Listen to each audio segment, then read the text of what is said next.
చిన్న పిల్లోడిలాగా కాపాడుకుంటూ కష్టపడితేనే టమాటా పంట అనేది మన చేతికి వస్తుంది. లాభం వచ్చినా నష్టం వచ్చినా రైతు పంటను పండించకుండా ఉండలేడు.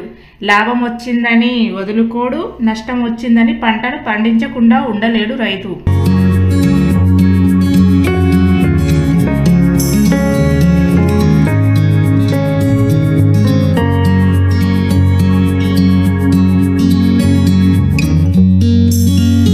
పండుతుంది కదా అనే నమ్మకంతోనే రైతు పంటను పండిస్తాడు. రైతులకి ఎండలో ఎండి వానలో తడిసి కష్టపడే పంటను పండించడం మాత్రమే తెలుసు. టమాటా కోసం ఎంత కష్టపడేది ఎవరికి తెలియదు. మార్కెట్లో వచ్చాక అందరూ బేరం ఆడేవాళ్ళే. ఎప్పుడు ఒక్కసారి రేటు 50 రూపాయలు 100 రూపాయలు అయితే చాలు అందరూ మాట్లాడుకుంటారు.